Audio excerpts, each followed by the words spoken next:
E aí, pessoal, a gente está começando aqui mais um dia do RH Summit. Eu espero que vocês estejam aproveitando tudo que está acontecendo por aqui. A gente preparou tudo com muito carinho e eu não posso deixar de lembrá-los do RH Play, tá? Uma plataforma de conteúdos focada no desenvolvimento técnico e comportamental do profissional de RH. Você precisa investir na sua carreira. Se hoje você não faz nada para investir nela, eu acho que o RH Play pode ser uma alternativa por onde você deve começar, né? São vários conteúdos, tanto do RH Summit dos anos anteriores e outros que nós desenvolvemos esse ano. Tem Telegram exclusivo, enfim, tem um tanto de coisa legal. Se você já investe em Netflix, investe em Spotify, investe em Deezer, tem muita coisa legal que eu tenho certeza que você já investe, não pode deixar de investir na sua carreira também, né? Espero você lá, vai, bom conteúdo.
Olá, pessoal, sejam muito bem-vindos a mais um conteúdo do RH Summit. Eu sou a Jéssica Martins, eu sou cofundadora e líder do projeto RH Play e também do projeto RH Summit, né? Ambos aí são projetos focados no desenvolvimento do profissional de RH, tanto técnico quanto comportamental. Bom, a gente está aqui para conversar um pouquinho hoje com o Gustavo, da Metadados.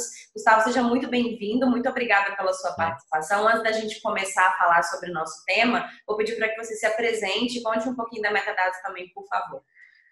Tá bom, né? Muito obrigado aí pelo convite, pela oportunidade. Muito bacana poder participar e falar para RHs do Brasil inteiro. Na verdade, assim, eu sou um cara que tenho 25 anos de metadados, né? A empresa começou com meu pai e eu comecei lá como office boy.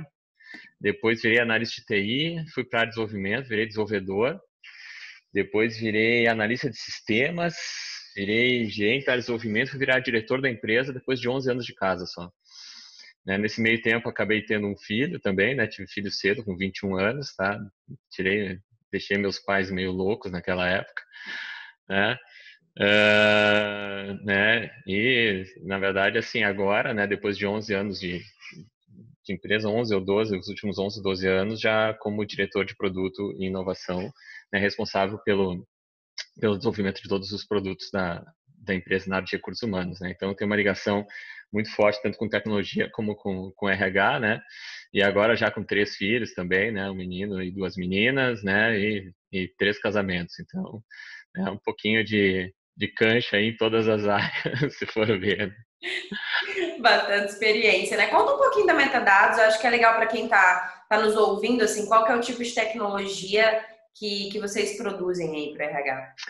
A Metadados é uma empresa que ela nasceu focada na área de recursos humanos sempre, né? Começou com folha de pagamento, depois foi para a parte de ponto, então ela foi sempre trabalhando uma parte muito forte de legislação trabalhista, né? Folha, ponto, benefícios, saúde e segurança. E também ingressou lá pelos anos 2000, 98 para ser mais preciso, a gente começou a trabalhar com a parte de gestão de pessoas, treinamento de desenvolvimento, gestão de cargos e salários, aquele modelo mais tradicional, antigo, e a gente veio dali de lá para cá, sempre desenvolvendo novos produtos e lançando produtos no mercado. Hoje a gente tem uma solução de RH completa, né? Um pouco mais de 1.200 clientes ativos no Brasil inteiro, entre médias e grandes empresas. Então, assim, uma trajetória bem interessante, assim, né? Totalmente focada em RH desde sempre, né? Muito bem. Então, falando de trajetória, né? Quando a gente conversou, você falou bastante aí sobre como que foi que você foi formando a questão pessoas versus resultado, performance, desempenho e o quanto que você aprofundou e estudou sobre esses temas, né? Queria que você trouxesse um pouquinho da sua trajetória pensando nesses pontos para a gente abrir aqui a nossa conversa sobre o tema. Sim, porque na verdade a Metadados, a minha história na Metadados, tanto do meu pai até já saiu da empresa faz uns 7 anos, né? Mas ele sempre trouxe muitos valores bacanas assim para mim como pessoa, né? Ele sempre dizia assim, olha, eu trabalhei vários anos numa outra empresa que fazia tudo errado. Quando eu abrir a minha, eu vou fazer tudo certo. Eu vou cuidar das pessoas, eu vou cuidar dos clientes, assim por diante. A gente ir, eu vou fazer as coisas no formato excelente. Então a gente foi meio que pegando essa cultura dele, né? Essa essência, né? E a Metadados veio sempre fazendo esse trabalho excelente, né? E sempre essa cultura de cuidar das pessoas. E querendo ou não, a gente veio meio que dormindo em berço esplêndido, né? Pelo menos nos últimos 20 anos, porque era uma empresa que crescia lá de 16, 15 a 20% ao ano. Tanto eu quanto meu pai, nossa família sempre teve uma vida simples, então a empresa supria tudo, nunca fomos muito consumistas, né? E vínhamos tocando o negócio numa boa, né? Sem aquelas super pretensões de crescer um monte. Só que daí veio principalmente assim, a crise ali em 2014, 2015, ali a coisa começou a ficar feia. Porque tu imagina uma empresa, né, que sempre foi conduzida de uma forma muito conservadora, né? A gente sempre fala assim que a Metadados é uma empresa que ela sempre foi mais rica que os sócios, né? Meu pai falava assim, tira leite da vaca, mas não mate a vaca, tá? E então, né, nós passamos por crise de 2008, várias crises econômicas e tal, e nunca na história da empresa tivemos que fazer qualquer tipo de lista de demissões, por exemplo, tá? Ou ter que demitir alguém em função de não ter dinheiro para pagar. E era interessante, porque nessa crise de 2014, 2015, né, essa aí foi pesada, e realmente quando chegou ali no final ali de 16, ali metade de 16, a gente se olhou, eu e meu sócio, assim, olha, gente, se nós não fizermos alguma coisa, nós vamos ter esses demissões em 17, não vai ter como segurar. Tá? Nós estávamos crescendo, mas sempre abaixo da inflação. E aí, o meu sócio foi num evento, voltou e disse, olha, veio os caras lá dando umas diretrizes assim que a gente está fazendo meio que tudo errado, tá na hora de focar em crescimento, focar na pegada resultados. E aquilo ali, na verdade, sim, disse, né, veio na época, né, eu precisava, confesso que eu era um cara que vivia numa empresa patrocinada, digamos assim, que patrocinava uma vida bacana, uma vida legal, mas não era completamente focado em resultados. Mas parecia que virar ao contrário também não era correto. Quer dizer, assim, focar só em resultados, esquecer, né, ou deixar de lado um pouco a parte das pessoas não parecia correto para mim também. E aquilo ali me criou um tilt na cabeça, né? Me deu um conflito, eu comecei a bater pina. E ali foi bem forte, né, para mim, porque eu acabei entrando numa depressão bastante profunda, né? E eu comecei a pensar assim, poxa, talvez esse negócio não seja para mim, esteja na hora de eu abandonar o barco, procurar outra coisa para fazer, porque se for assim só para focar em resultado e tal, né, eu não sirvo para isso. E aí eu meio que disse assim, bom, né, vou topar um desafio de tentar achar esse meio termo. E foi aí que eu comecei no meio dessa depressão, né, fui buscar ajuda psicológica, mas não só isso, eu comecei a fazer viagens, eu comecei a visitar empresas, eu comecei a ler um monte de livros, eu comecei a buscar algum tipo de conteúdo externo que poderia me ajudar. Então, para mim, um marco foi bem interessante foi visitar a Vtex lá no Rio de Janeiro, né, que é uma empresa de e-commerce, acho que praticamente todo mundo conhece, empresa enorme, né? E eu Gustavo lá da Vtex, aqui outro Gustavo, inclusive, né, me disse, olha, a gente aqui trabalha sem chefes, a gente trabalha no modelo, assim, por times, e tudo que está no nosso modelo vem de um livro chamado Reinvent Organization. Eu disse, pá, legal. Saí de lá, peguei o livro e comecei a ler. Quando eu li o livro, ele disse assim, cara, comecei a achar a saída para o meu problema. Tinha várias empresas ao redor do mundo que conseguiam fazer uma gestão bastante humanitária, bastante humana, né, com alto nível de consciência humana e, ao mesmo tempo, crescendo em resultados, às vezes, muito melhores que outras empresas. E empresas que não eram pequenas, tinha empresas com 40 mil funcionários, 7 mil funcionários, mas tinha empresas também com 80 funcionários, 200 funcionários, então servia para todos os tipos de ramos de atividades e tamanhos de empresa. E a partir daí eu comecei a catar, né, outras literaturas. E um dia eu fui visitar uma escola ali em Cotia, no interior de São Paulo, chamado Projeto Âncora, tá? Que eu também tenho um pezinho ligado na educação de base, até por ter crianças e tudo. E eu fui visitar aquilo ali. Só que aquilo ali para mim foi um marco, né? Porque eu estava recém terminando todas as minhas literaturas ali relacionadas a times autogerenciáveis, times sem chefe e tal. Só que na prática eu não tinha visto nada funcionando ainda, né? Fora a Vtex, mas com alguns problemas, algumas perguntas sem respostas para mim. Mas, poxa, deixa eu ver. E quando eu fui no Projeto Âncora, eu vi isso aí funcionando de uma forma muito bonita, assim, dentro de uma escola, né, onde os professores não se colocavam superiores aos alunos, onde as decisões eram formadas pelo coletivo entre todos. Eu via os times funcionando, eu via eles criando os times para resolver problemas. E assim, foi uma lição de vida maravilhosa, assim, né? Teve casos assim lá que eu levo para minha vida inteira, né? Assim, exemplos do que eu vi, eu vivi lá. Então, desde de grupos assim sendo formados para cuidar de tecnologia, de biblioteca e outras coisas mais, né, do laboratório de química, até histórias assim, de inclusão, né, como uma menina lá que era trans e o jeito que eles conseguiram fazer essa inclusão.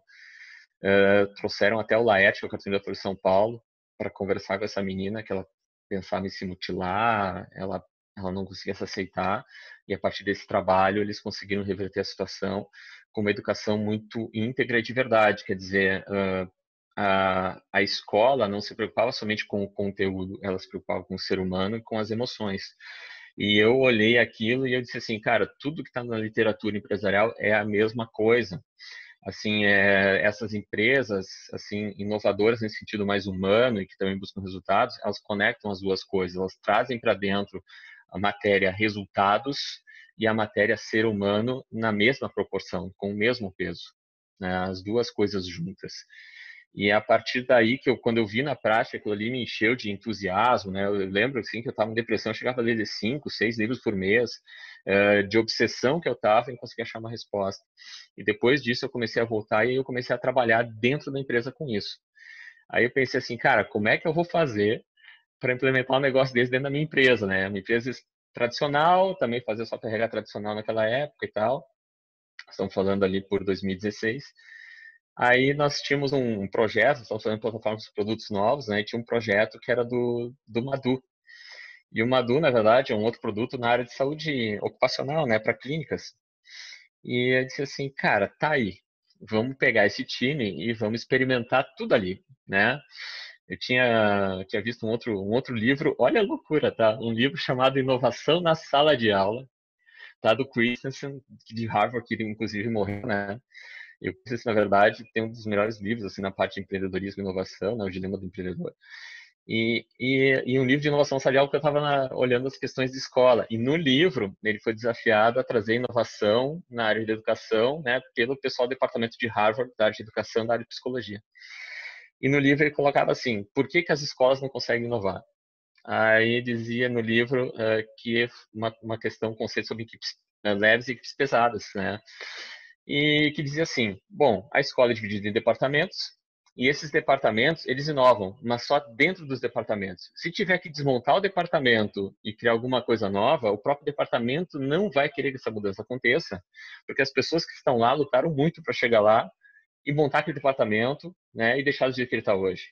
Então, a inovação é sempre incremental, nunca ela é disruptiva, né, porque tu não quer mexer na estrutura hierárquica da empresa. E aí ele colocava muito que a inovação corria pelas beiradas, como ele chamava equipes pesadas. Isso é o caso do Prius, da Toyota, que foi o primeiro carro híbrido desenvolvido pela Toyota, onde a Toyota fez o quê? Pegou os melhores engenheiros e profissionais que eles tinham em todas as áreas da empresa, colocaram num outro time separado, que respondia somente diretoria, e esse time tinha autonomia para fazer o que quisesse depois. Saiu o projeto de lá e vieram de volta e mudaram toda a fábrica. E foi aí que eu me liguei. Eu disse, cara, é isso que eu tenho que fazer. Vamos criar um outro time separado, vamos colocar esse time só embaixo de mim agora. Esse time não vai responder mais ninguém a não ser a mim. E eu agora vou usar ali e vou testar tudo. Agora eu vou testar tudo. Eu vou testar times autogerenciados, times sem chefe, eu vou testar novos modelos de gestão de pessoas, vou pegar as práticas desses livros, eu vou testar métricas e outras coisas mais, e assim por diante. E vou testar inside sales, customer success, venda pela... tudo, tá? parte de inbound marketing, venda pela internet, o que tu possa imaginar, né? Implementação remota, onboarding remoto. Eu posso imaginar de tecnologia e de práticas a gente foi testando aí nesse time. E foi bem legal, porque eu já comecei com o time sem chefe. Ele disse, vocês não vão ter chefe e tal aqui, porque eu estava olhando aquela literatura toda. É só para a gente fazer um recorte desse time, para quem está nos ouvindo entender até um pouquinho como foi esse processo de experimentação. Eram pessoas da própria empresa, né, que você trouxe para esse time. Você contratou um time 100% novo, você fez um modelo mais híbrido. Quantas pessoas tinham? Quem eram essas pessoas? Só para a gente entender como foi que você aplicou isso, qual que é o cenário. Sim, sim. Na verdade, esse time foi formado misto, híbrido, né? Na verdade, eu tinha 6 pessoas da empresa, mas 2 de fora, né? Tinham 8 pessoas. Então, era todo o pessoal da área de desenvolvimento. Na época, eu estava em 6 e depois mais duas pessoas para trabalhar com serviços e vendas para começar naquele momento. Depois, claro, fui trazendo mais pessoas de fora, algumas pessoas foram trocando de time, mas o início foi por ali. E eram profissionais de tecnologia, essencialmente? Sim, essencialmente tecnologia, mas tinham 2 pessoas de fora que não tinham nada a ver com tecnologia também, tá? Assim, que eram realmente para a parte de serviços e atendimento, conheciam mais saúde ocupacional, sabe? Que tinha uma técnica de segurança. Então, assim, bem distinto, assim, né? Bem variado, assim, com bastante diversidade esse time aí, tá? Assim, pessoas até com dificuldade de se comunicar, né? Na mesma linguagem, né? Uns de tecnologia, outros não eram de tecnologia, eram mais da parte humana mesmo. Então foi Legal. bem interessante. E é ali que eu comecei gradativamente aí testando o processo e fui respondendo uma pergunta de cada vez, né? Porque a minha pergunta principal, que me motivava sempre, era uma pergunta assim: como é que eu faço para criar um ambiente de trabalho onde as pessoas possam gerar resultados, né? Serem felizes, tá? E se tornar a melhor versão delas mesmas. Quer dizer, se descobrirem. E essa pergunta eu escrevia, né? Escrevi em vários lugares, botava nas minhas apresentações para o time e dizia assim, cara, essa pergunta aqui que eu estou tentando responder. E conforme eu ia avançando, vinham perguntas novas, né? E foi bem interessante, porque começou no início e disse assim, cara, o que nós precisamos fazer em primeiro lugar? Alinhamento. E aí eu comecei a fazer práticas de OKRs para dentro da empresa, né? O famoso Objectives and Key Results, como uma tarefa de alinhamento. E foi bem interessante, não o fato de trazer o OKR, porque isso é bastante conhecido, mas no momento em que eu, Gustavo, disse assim, cara, eu quero times autogerenciáveis e eu estou abrindo mão da minha autoridade. Eu não vou mais enfiar meta goela abaixo, né, do time. Eu não vou dizer a meta é essa e vocês corram atrás. Eu quero que os times estabeleçam as metas deles. Como é que eu faço para que os times estabeleçam as metas deles e, ao mesmo tempo, né, eu não fique ali, sabe, cutucando ou achando que está muito ruim ou não está legal. E aí a saída que eu achei para isso foi o benchmarking, né, que eu sempre falo, o benchmarking foi a grande saída, porque eu tive casos assim que o time não tinha noção se a meta que eles colocaram era muito conservadora, para eles ter certeza que eles iam alcançar, se era realista, digamos assim, próximo do mercado, se era impossível, uma meta muito acima do que o mercado praticava, porque a gente não tinha muito essa referência externa. E a referência externa é interessante, né? Porque quando a gente colocava a referência externa, ela meio que dava a régua do mercado e eu não precisava mais ficar cutucando ou pensando em impor metas para o time. Não precisava mais fazer isso, porque o próprio mercado, toda abordagem de fora para dentro, é muito bacana, porque ela torna o jogo verdadeiro. Quer dizer, a gente busca resultados que o mercado está buscando e, ao mesmo tempo, a autonomia aparece. Né? Eu consigo deixar com que o time produza suas ideias, produza suas metas, seus objetivos.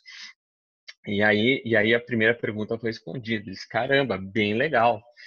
Quer dizer, agora a gente foi trabalhando vários ciclos de OKRs, a gente foi trazendo esses benchmarks e o time foi realmente trabalhando bem isso. Só que começaram a vir outras perguntas. E eu disse assim, tá bom, mas agora como é que eu desenvolvo essas pessoas que estão aqui? Né? Como é que a gente faz para que essas pessoas realmente cresçam e se tornem a melhor versão delas mesmas? Como é que eu vou dar atenção para elas? Isso ainda dentro ali da squadzinha que você montou para esse produto. E isso mesmo, dentro da mesma squad. E essa segunda pergunta, ela me remeteu várias outras pesquisas, assim, fui visitar outras empresas, né? Acho que uma assim, dos melhores livros que eu tive contato, se chama Radical Candor, né? Eu gosto de botar o nome em inglês porque tem um site que o pessoal pode buscar, que é da Kim Scott, que trabalhou com o pessoal da Apple e do Google. E depois, assim, trabalhou também na Evernote, na HubSpot, com o mesmo método. E o método é muito bacana para desenvolvimento pessoal e profissional das pessoas. E aí eu comecei a perceber o quanto que as conversas eram importantes, né, eram necessárias. E, e aí, gradativamente, assim, né, conforme eu fui vivendo isso, foi todo aquele modelo tradicional de gestão de pessoas, tá? Foi se desmanchando na minha frente, assim, sabe? É incrível, né? Porque eram produtos que a gente, né, fez e comercializa, tá? Comercializa até hoje. Não vou dizer que não sirvam, mas eu diria assim, para determinados tipos de empresa continuam servindo. Agora, para efeito de futuro, daquilo que realmente a gente precisa para responder essa pergunta de fato, não servem mais, tá? E isso foi uma coisa bem impactante para mim, porque eu percebi, basicamente, né, com esse pessoal todo, assim, que desenvolvimento pessoal e profissional, e tinha a questão da performance junto, que a gente estava resolver as duas coisas com a avaliação de desempenho tradicional, né? Que isso, na verdade, era como se eu usasse um martelo para um prego e para um parafuso ao mesmo tempo, tá? Eu estou tentando pegar a mesma ferramenta e resolver dois problemas diferentes com a mesma ferramenta, tá? Para um deles, talvez tu consiga resolver, para o outro, provavelmente não. Então, a gente elimina a avaliação de desempenho nesse momento da empresa, né? Não faz mais e começa a trabalhar essa questão das conversas. E aí tem todo um método de trabalho em dessas conversas, em que na verdade, a gente fazia uma conversa de carreira com essas pessoas, né? E verificava o perfil delas, o sonho delas, conhecer a história dessas pessoas. E a partir da criação de um vínculo emocional verdadeiro, a gente entendia que tipo de desafio essa pessoa precisava, né? E propunha os desafios para a pessoa conforme, né, os sonhos dela e a carreira que ela gostaria de ter. Então tudo parte da pessoa e não mais, de novo, né, de eu lá como líder querendo empurrar a goela abaixo, né, o que as pessoas têm que fazer. Fazer para ficar mais fácil o entendimento, faço sempre analogia com o esporte coletivo de alto desempenho, né, que eu acho que tudo que a gente olhar em esporte coletivo de alto desempenho a gente consegue trazer para cá. Mas é como se eu olhasse um cara e dissesse o seguinte, assim, um jogador dissesse assim, ó, cara, tu é bom no ataque, e eu perceber isso. E eu começar a conversar com essa pessoa sobre isso e dizer assim, cara, eu vou te dizer, então, acredito que aqui você seja mais feliz e aqui a tua contribuição para o time seja maior. E se você jogar aqui, provavelmente a gente vai ganhar o jogo. E tem outros que são zagueiros. E não tem problema ser zagueiro. Não é bonito só ser atacante. E um time só de zagueiro não ganha, um time só de atacante também não ganha. A gente precisa da diversidade, digamos assim, para fazer a coisa acontecer. E aí nessas conversas isso começou a brotar bastante. E eu percebi muito fortemente o quanto importante era manter uma regularidade, uma frequência forte nessas conversas, porque relacionamento exige frequência. Vínculo emocional exige frequência. É como se eu tivesse um amigo, assim, muito próximo, e eu conversasse, imagina eu ter uma conversa maravilhosa contigo, que nem agora, hoje, e fico um ano sem conversar contigo. Acabou o relacionamento, né? A gente nem se conhece mais, tá? Então a gente percebe o quanto a frequência é importante, esse cuidado é importante, e o foco no desenvolvimento pessoal da pessoa e profissional dela, cuidando tanto dos aspectos familiares, se for o caso, e também de carreira, Pensando que né? essas pessoas não têm uma liderança além de você, né? Todos se reportavam para você. Você tem essas conversas, ou tinha, né? Porque a gente está no processo ainda onde estava ali experimentando e hoje se leva para a empresa quase como um todo, mas quem é o protagonista dessa conversa? Assim? Quem toca? É a liderança, é o RH? Isso, é a liderança, tá? Sempre a liderança. Eu até no início, quando eu comecei a ver os times sem chefe, eu achei que eram possíveis termos times sem líderes, tá? E na verdade isso não é possível. Isso ficou bem claro para mim. Eh, o chefe, eu diria assim, a grande revelação para mim foi que a gente jamais deveria misturar os aspectos de autoridade com os aspectos de liderança. Um líder jamais deveria ter, digamos assim, o poder da autoridade. Então, nesse caso era eu fazendo, mas eu tinha o poder da autoridade. Mas aí, conforme a gente foi tá avançando, né, a gente foi selecionando os líderes, mas eu chegava para os times e dizia o seguinte: olha, fulano aqui vai fazer esse trabalho aqui com vocês, conversar e tudo. Só que ele não tem autoridade para decidir sobre contratações, não tem autoridade para decidir sobre demissões e não tem autoridade para decidir sobre trocas de pessoas de times. Tá? Então ele é uma pessoa que está cuidando de vocês, né? Está ajudando vocês a se descobrir. É como se fosse o técnico do time de futebol, sendo bem prático com isso, que ele não pode mandar o jogador embora, tem que jogar com aquele time ali, tá?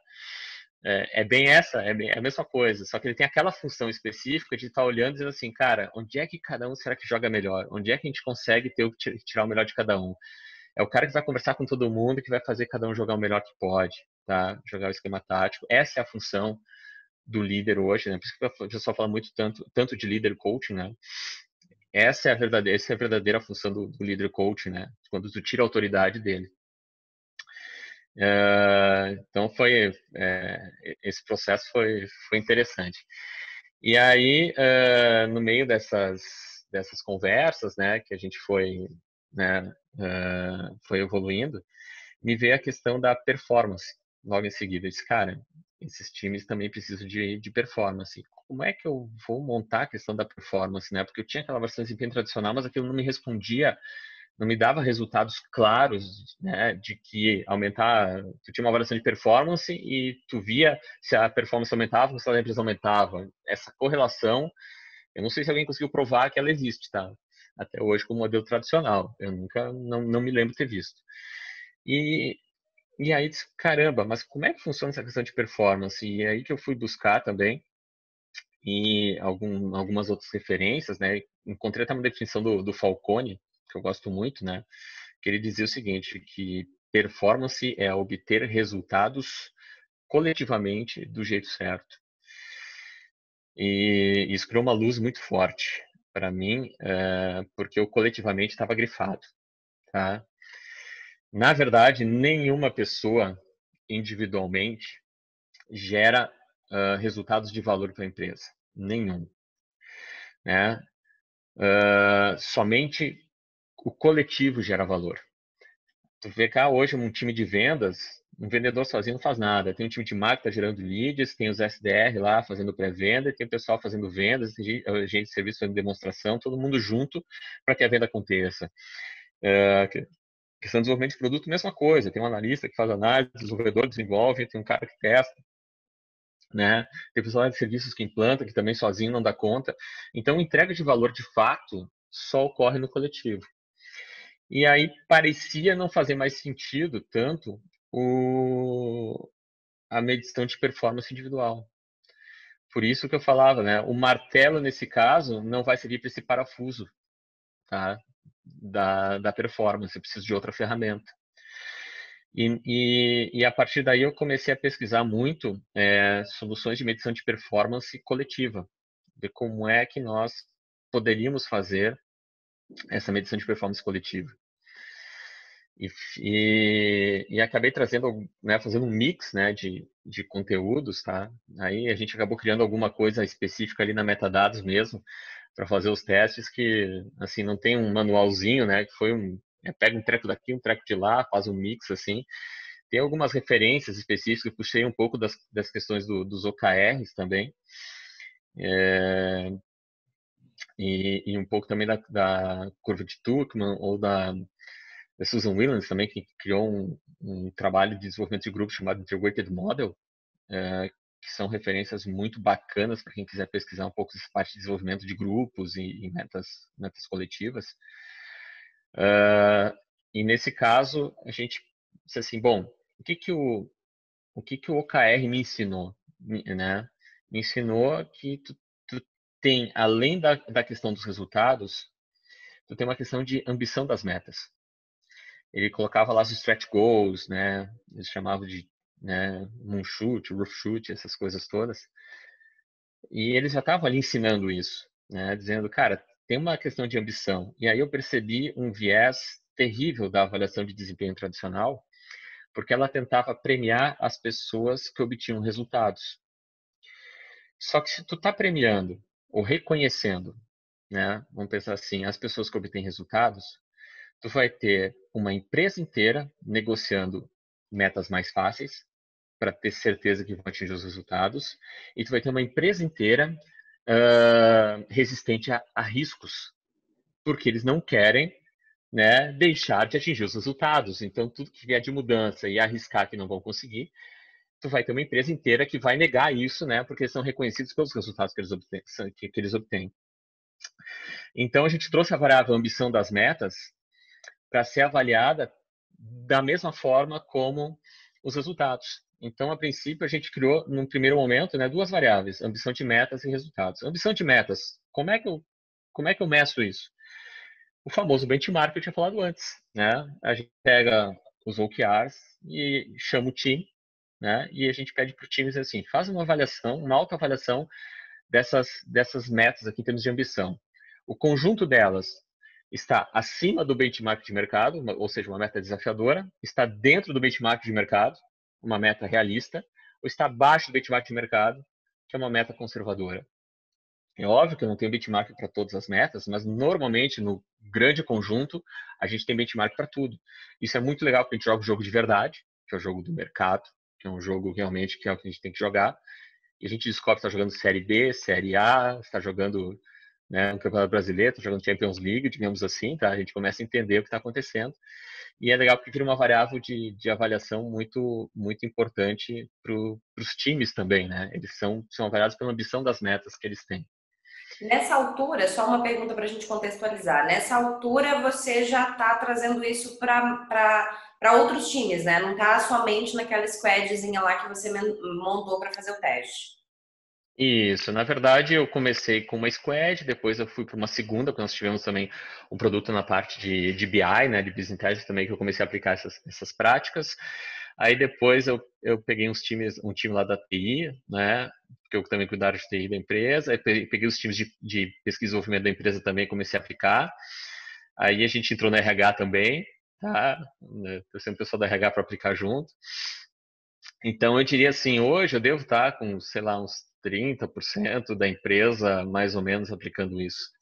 Ainda falta 30, 35%, talvez falta os outros 65%, tá?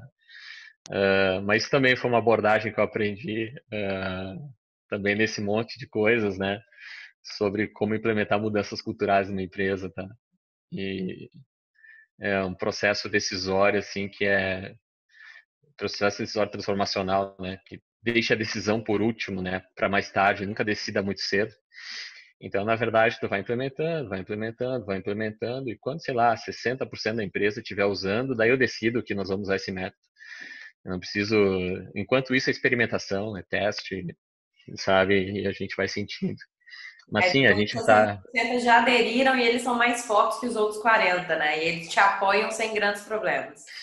Isso, e na verdade o que é interessante é que tu reduz muito o pico de resistência, porque as pessoas, quando tu decide muito cedo, elas não têm muitas opções a não ser ou concordar ou discordar, ou ficar indiferente, ou fazer joguinho político para ficar a favor ou contra nesse processo. Tu não dá opção para as pessoas. E nesse caso, quando tu vai testando e tu vai decide depois, as pessoas assim, tá, mas como é que vai ser? Como é que vai ficar depois disso? O que que vai mudar? E a minha posição aqui, cara, essas perguntas já estão respondidas. Vai lá e pergunta para teus colegas que já implementaram isso, como é que ficou, tá? Tira tuas dúvidas com o pessoal lá, tuas incertezas estão lá, tuas angústias estão lá, tu pode, né, tem 60% da empresa usando. Então, teu pico de resistência já vai lá para baixo, porque esse volume de incertezas de decidir antes que joga o pico de resistência para cima. E aí, no caso da performance, né, voltando ali na questão da performance, quando a gente trouxe a ambição das metas, a gente trouxe também os resultados. Os resultados também muito simples, né? Ou a gente olha o âmbito lá dos OKRs e diz assim, cara, não atingimos nenhum objetivo, atingimos alguns, atingimos a maioria ou atingimos todos. Então, eu tenho ali os resultados, né, que o time conseguiu atingir e eu tenho a ambição das metas. Perfeito. Duas variáveis de performance, né, que eu consigo cruzar elas assim e comparar elas com todos os times da empresa, isso é bem bacana. Só que faltava mais uma coisa, ele dizia assim, tá bom, eu tenho um time que está lá com ambição de metas mais conservadoras, tá, e está tendo uma entrega de alguns objetivos. O que eu faço com esse time? Como é que eu desenvolvo esse time? Como é que eu oriento o líder desse time a lidar com esse time? Por isso que eu fui atrás também de conteúdo sobre maturidade de times, né, ou trabalho e desenvolvimento de grupos. E aí que eu citei a curva de Tuckman, foi o primeiro contato que eu tive, mas eu acho que o melhor material ainda foi da Williams, né, da Susan Williams, do Integrated Model.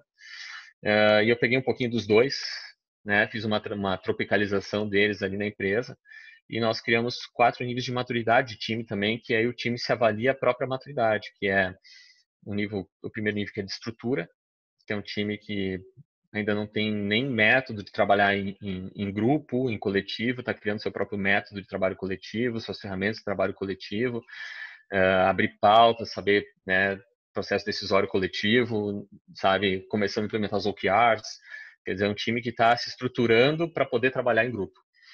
O segundo nível, a gente chama de confiança, né, que é um time que tem essa estrutura, mas aí o foco sai da tarefa e vai para o relacionamento. Tá? Porque no momento que um time já tem uma estrutura para trabalhar em grupo, o que vai começar a acontecer é que vão surgir as diferenças de valores, diferenças de personalidade, e essas coisas vão ter que começar a ser tratadas. Tá? Depois a gente tem o terceiro nível, que é o acordo, tá? Que é um time que ele começa a equilibrar tanto a questão do relacionamento, da confiança, quanto a questão da estrutura. Então, quando ele tem os duas equilibrados, ele entra num nível de acordo. E o último nível, que é o performance, quando o time já sai voando. E o que é legal é que quando eu crio esses 4 níveis de maturidade, eu consigo dar uma orientação muito clara para o líder de como é que ele tem que trabalhar cada time conforme o nível de maturidade. Então, o nível 1, o líder é muito diretivo.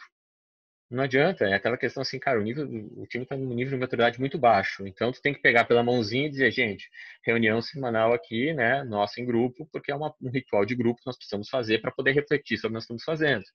OKR, está aqui, nosso objetivo, nosso alinhamento, não tem alinhamento, sobre onde nós precisamos chegar. E se ele para de fazer no primeiro momento, o time abandona, o time ainda não percebeu o valor das práticas de grupo. Então, uma coisa bem bacana é que times autogerenciáveis são muito bonitos na literatura, mas eles não vão acontecer por osmose. Tá? Existe todo um trabalho a ser desenvolvido em que a gente tem que desenvolver, fazer isso passo a passo. E o líder é fundamental nesse processo. Ele vai ter que pegar e vai ter que dizer, cara, vamos lá que eu vou te pegar pela mãozinha, nós vamos fazer aqui. Aí quando o time começa a pegar a prática, aí ele trabalha a confiança. Aí a orientação do líder é bem diferente. Ele vai começar a trabalhar muito a parte de líder coach, fazer cada um se descobrir, entendeu? Alguns tipos de práticas de cultura de times, algumas dinâmicas de cultura, como o Team Model Canvas, a gente gosta bastante nesse momento, né? Para dizer assim, gente, vamos escrever os nossos valores como time, vamos tentar fazer nosso alinhamento de valores, né? De cultura, qual é a nossa cultura como time, e de criar essa unidade, e de fazer cada um se descobrir o seu papel ali dentro e como é que pode fazer para o time jogar melhor, quem vai jogar no ataque, quem vai jogar na defesa, aquela história toda. Quando o time, né, consegue equilibrar essas duas coisas, tem um nível de confiança alto, ele já entra em acordo. Aí a coisa é mais fácil. O líder, ele fica como um suporte. Ele é acionado quando precisa, quando há um conflito, alguma coisa, ele pode até arregaçar as mangas e virar um membro do time e poder começar a trabalhar, tá? E no último nível de performance, o líder, aí sim, o time está tão autogerenciável, resolve tão bem os problemas que o líder é até desnecessário. Ele pode até se preocupar com outros times, ou ele pode arregaçar as mangas e virar mais um, tá? Mas basicamente desnecessário entre aspas, né? Porque a gente precisa de alguém sempre que está fazendo aquele relacionamento individual, daí o desenvolvimento individual, as conversas, aquela parte do desenvolvimento não se esquece, né? Na perfeita de performance de grupo, ele se torna desnecessário. E foi essa foi a última descoberta que nós fizemos a princípio e já também testamos com alguns times e é muito bacana, né? Porque depois nos OKRs a gente criou uma métrica simples e eles colocam como meta subir de maturidade, por exemplo. Subir a ambição, subir a performance, sabe, o resultado. E é uma coisa que começou a criar um engajamento natural, sem eu ter que ficar empurrando. Então, esse conjunto de ferramentas, a princípio, né, ele me deu muita luz, né, porque eu voltei a ter propósito na minha vida, né, porque eu sempre acreditei nessa questão muito forte do ser humano, tá? De eu não ter que ficar... Eu tenho um nível de confiança muito alto com as pessoas que trabalham comigo. Eu confio muito neles. Eu sempre digo para eles, olha, gente, eu confio muito mais na decisão de vocês do que na minha. Tá? Porque na minha decisão eu estou tomando decisões com parte da visão que vocês estão me trazendo. Vocês estão vivendo o dia a dia ali, na operação, e vocês é que sabem muito melhor o que, que dói e qual seria a melhor solução realmente para resolver os problemas. Então, por que, que eu vou ficar decidindo? Não tem por que ficar decidindo. Vocês têm que decidir e eu confio em vocês. Se errar, cara, se errar, pratica o perdão e segue. Eu brinco com a questão do nenê, né? Eu digo assim, cara, tem um nenenzinho lá, né? Tá na hora de tirar a fralda, tá? Tu vai lá, né? Eu digo, tira a fralda e vai embora. Tá, mas o nenê fez lá o seu cocôzinho, né? Deu aquela cagadinha. E agora? Põe a fralda de volta? Não. Dá aquela limpadinha, põe uma outra calça limpinha, meu, mas tira as fraldas e se joga pro mundo, tá? E vambora. Outra coisa que quando eu conto isso, assim, eu ouço muito, assim, muito mesmo. Ah, Gustavo, bem legal isso aí tá me contando. Mas, cara, eu acho que a gente não tem maturidade suficiente aqui na empresa para fazer um negócio desse, né? A desculpa da maturidade suficiente, eu acho a mais legal de todas, assim, é a desculpa padrão. 90% das pessoas devem É, estar te ouvindo pensando isso. isso, não tem maturidade suficiente e tal, né? Essa desculpa da maturidade é a mais legal, assim, eu ouço direto. Aí eu digo o seguinte, tá bom, né? Como é que você, na sua vida, criou maturidade? Tá? Foi colocando, ficando dentro de uma bolha, esperando ficar pronto para tomar uma decisão? Ou foi quando os sofrimentos aconteceram na tua vida, sempre está pronto? E aí tu passou por esses obstáculos e a partir daí tu ficou mais maduro. Então, na verdade, essa desculpa da maturidade também não existe. Ela é bobagem. É assim, ela está calcada no medo. E o medo está calcado na cultura de punição por erros, que nós fomos educados desde sempre, desde a escola, que a gente era punido por notas baixas, e na empresa a gente pensa que vai ser punido por erros, né? Por isso que a gente é tão avesso a riscos e avesso a ambições diferentes e práticas diferentes. Então, no caso, assim, a condição para que isso aconteça é a famosa segurança psicológica. É alguém chegar e dizer o seguinte, cara, vamos errar, não tem problema, faz parte do processo, a gente precisa aprender. A partir daí, não teria mais desculpa, tá? Porque a gente sabe que vai errar, que vai crescer. Como eu falei, tem níveis de maturidade, né? E o processo vai ter que acontecer jogando no fogo, né? É o famoso tira as fraldas e se joga, né? Não tem mais voltar atrás e botar a fralda de novo, tá? Perfeito, É ir adiante assim mesmo, perfeito. né? Dentro dessa lógica, assim, eu fico pensando como que fica a história do RH, né? Como que ele se localiza, como que ele se encontra e, como ele contribui de fato para esse processo. Como é que você remodelou esse processo e envolveu o RH? Isso é bem legal, porque eu comecei a explorar muito, né, o que que esses RHs assim mais modernos, principalmente no exterior, né, que no Brasil a gente tem muito pouco material sobre isso, mas principalmente pegando o mercado americano e europeu, o que que esses RHs de pontas, assim, principalmente para tecnologia, estão fazendo, tá? E quais são os objetivos desses RHs de ponta hoje no mundo? E a gente começou a fazer uma tradução para a gente. E o nosso primeiro objetivo do time de RH da empresa é proporcionar uma experiência de valor para os nossos talentos. É o famoso Employee Experience, né? O que é uma experiência de valor para os nossos talentos, tá? É assumir que toda vez que um colaborador entra na Metadados, a Metadados tem a obrigação de agregar valor a essa pessoa, para que ela permaneça ali e continue entregando valor para a empresa. E o que seria valor para essa pessoa, tá? Para nós são três pilares principais. O primeiro da experiência é alinhamento de objetivos e valores, tá? Por isso a gente usa muito OKRs e também a gente remodelou toda a parte de valores da empresa e assim por diante para poder ter esse alinhamento mais forte, né? Porque no momento em que tenho objetivos que fazem sentido para mim e que os valores da empresa também permitam eu ser quem eu sou, sem fazer força, né? E esses valores realmente são colocados em prática, né? Tem intensidade, eu começo a me sentir bem nessa empresa. A minha chance de ficar aqui aumenta. Em segundo lugar, o segundo valor que todo colaborador precisa, tá? É o RH olhando o colaborador como um cliente da área de RH, né? E tentando fazer um exercício de empatia para descobrir o que esse cara precisa, o que ele quer. Ele quer desenvolvimento pessoal e profissional também. tá? Ele quer entrar de um jeito e sair mais evoluído, se fosse o caso, um dia sair. Ainda Quer que dizer, ele ele não quer. saiba disso, ainda que ele não tenha trazido isso para a consciência, no final das contas, no final do dia, é isso que ele quer. É isso que ele quer também. Todo mundo quer se desenvolver pessoal e profissionalmente, quer evoluir, quer se transformar, quer crescer. Tá? Alguns numa velocidade maior, outros menor, tudo bem, não tem problema, mas todo mundo quer, de alguma forma, ser útil, né? E se desenvolver. E o terceiro ponto é o reconhecimento, tá? Que é o reconhecimento financeiro e emocional justos, né?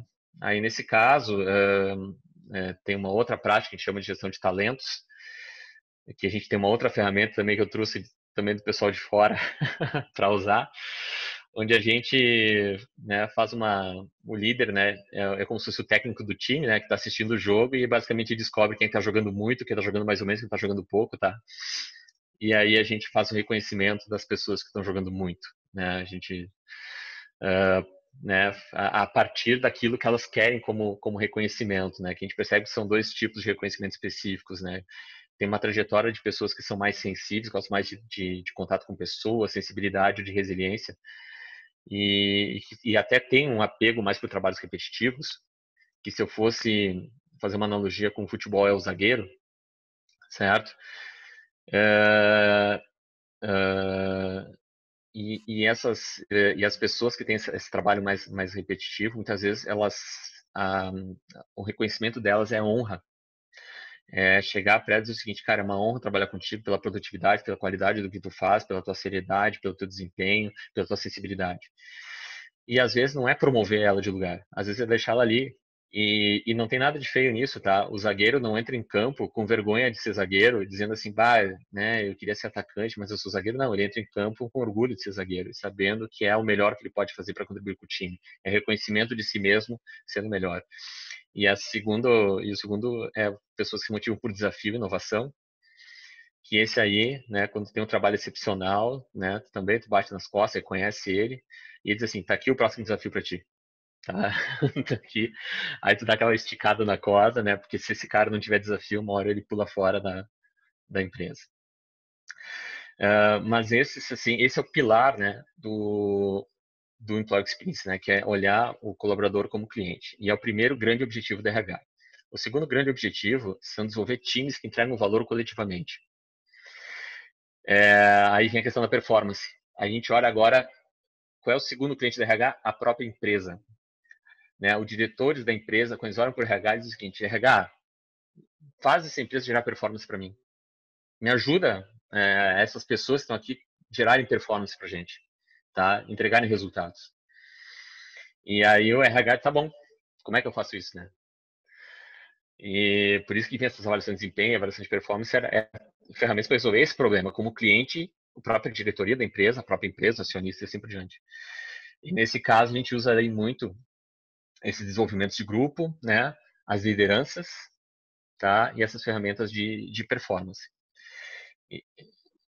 E, e nesse caso, é interessante saber que quem é o time de RH, então, da empresa? São só as pessoas que trabalham no RH? Não. Todos os líderes da empresa são o time de RH. Eles são um bracinho, tá, do time de RH, como se fosse assim uma ramificação, né, de raiz, né, que vão estar em todos os lugares da empresa. Tá? Então, o RH vai executar esse trabalho de performance através dos líderes. Por isso que o terceiro objetivo do time de RH da empresa é o desenvolvimento de líderes que construam times de alto desempenho. Ele vai ter que trabalhar muito, dar esse suporte de alto nível para os líderes, para que os líderes consigam fazer o trabalho deles. E depois, em seguida, a gente tem também ser o motor da transformação cultural da metadados, como um quarto objetivo, né, e tornar a metadados um objeto de desejo profissional para os talentos, que é o famoso employee branding. Eu diria que o motor da transformação cultural tem muito a ver com essa coragem de fazer essa mudança de fato mais profunda. Agora, assim, pensa junto com a direção da empresa, tá? Comprar essa ideia juntos, levar um conteúdo que seja de valor, né? E buscar esse resultado de fato, tá? Quer dizer, assim, um RH que ele de fato contribui tanto para as pessoas que trabalham lá, quanto para a empresa gerar resultado e performance de fato, né? De verdade. Legal. Não tem um último ponto que você fala sobre tornar metadados um objeto de desejo? Tem esse último ponto também, né? E esse último ponto, na verdade, é o que eu chamo de employee branding, né? Que no caso, Né? e isso ele está mais focado na parte de recrutamento e seleção, digamos assim, de tornar nossa marca uma marca desejada, né? Quer dizer, todo mundo quer atrair os melhores talentos para as suas empresas. E então, toda RH também tem que buscar não só esse reconhecimento interno, mas também externo, né? Porque ela também vai ter que trazer os melhores profissionais para trabalhar ali dentro. E por isso que eu digo, né, que tu fazer um movimento na tua empresa para ter esse tipo de prática e criar esse tipo de clima é importante, até para ela ser reconhecida e começar a virar um objeto de desejo e tu trazer essas melhores pessoas para perto de vocês. Tá? Na hora que tiver que fazer um crescimento escalável do teu negócio, tá? Que isso também é outra coisa interessante, né? Como é que tu faz para escalar performance, pessoas e tal? Imagina, nós somos uma empresa que a gente estava naquela crise lá em 2016 e 2017 a gente começou a fazer virada. A gente cresceu mais de 33% em 2017, 32% em 2018, cresceu mais de quase 17, 18% ali em 2019, estamos crescendo mais por causa do social. Mas a gente mais do que dobrou a empresa em 2 anos e meio.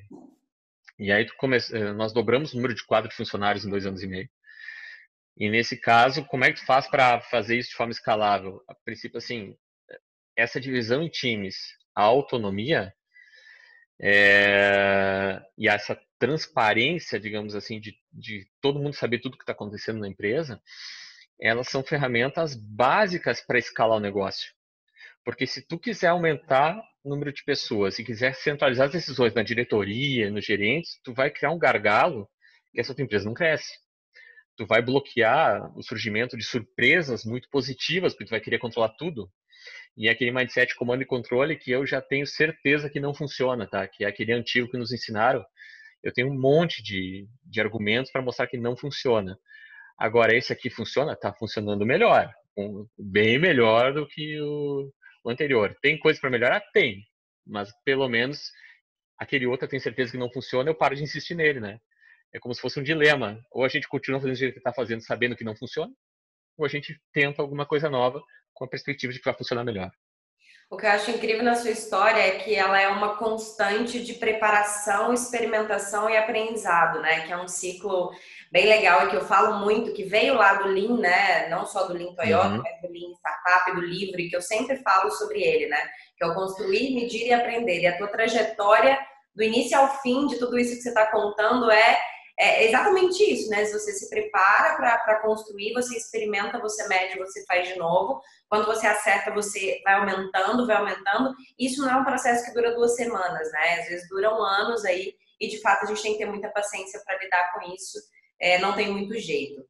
Bom, Gustavo, obrigada pela sua participação. Acho que enriqueceu bastante aqui a gente tentar entender um pouco de como que vocês fazem, raciocinam um pouco a questão da performance, quebram muitos paradigmas. Eu espero que vocês tenham pegado cada elemento, né? Eu brinco que esse é o tipo de conteúdo que você tem que assistir mais de uma vez.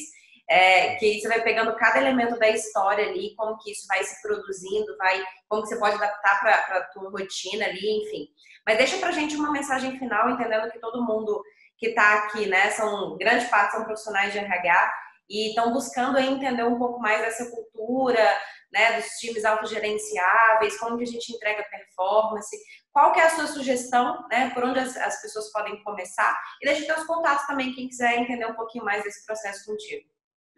Não, perfeito, né? A orientação que eu dou foi exatamente essa que tu deu, tá? Faça um passinho de cada vez, né? Famoso, tira as fraldas e se joga, né? A maturidade só vai vir com essa coragem de saber que tu vai errar no processo, vai dar problema e tu vai corrigir, mas tu vai continuar adiante, vai persistir.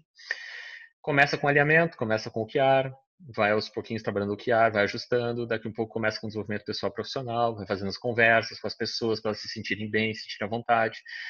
Pode, junto com o OKR, um pouco, depois de alguns ciclos, implementar uma prática de performance coletiva, né? uma dinâmica de performance coletiva, e vai testando isso em alguns poucos times. Não faz uma mudança corporativa na empresa de cara. Seleciona alguns líderes que tu tem mais afinidade, seleciona, sabe, alguns times, assim, os líderes campeões, né? Aqueles que estão esperando por essas coisas, assim, tá? seleciona 2, 3 caras desses, assim, vamos testar aqui, vamos experimentar. E vai experimentando até a coisa amadurecer. Quando se diz que amadureceu, vai para outro time, vai para outro time, vai para outro time. Não faça um grande projeto na tua empresa, não faça um grande alarde, não crie faixas sobre esse projeto, sabe? Vá comendo pelas beiradas e tu vai botar a faixa lá, dizendo que tu tem um grande projeto, quando, sei lá, 50%, 60% da empresa já estiver usando isso. Aí tu pode pôr a faixa e aí tu toma uma decisão para implementar, tá? Mas eu diria muita coragem, né? E de fazer a vida valer a pena um pouquinho mais, né? Sabendo que, cara, se eu ficar aqui na mesmice, eu já sei o que vai acontecer. Eu sei que nós não vamos gerar resultado, eu sei que eu não vou conseguir fazer a transformação que eu preciso fazer, tá? E assim, né? Tira as fraldas e se joga, tá? Quer ficar uma frase final é essa, tá? Tira as fraldas e se joga. Essa é a frase E de você tá no LinkedIn como Gustavo Casarotto, né? Acho que são 2 T's. 2 T's, isso, tá? E no Instagram, né? @Gustavo Casarotto também. Quiser entrar lá, fazer um direct também, é barbada. Pode ir lá, faz um direct que eu respondo. Bem fácil, bem tranquilo. Até uso bastante Instagram, Perfeito, Gustavo. né? Obrigada, pessoal. Espero que vocês tenham gostado e aproveitado bastante o conteúdo. Sugiro que vocês assistam novamente depois, com um pouco mais de calma, que eu acho que é super importante pegar todos esses insights. E até o próximo conteúdo, Gustavo. Obrigada. Então tá bom, muito obrigado.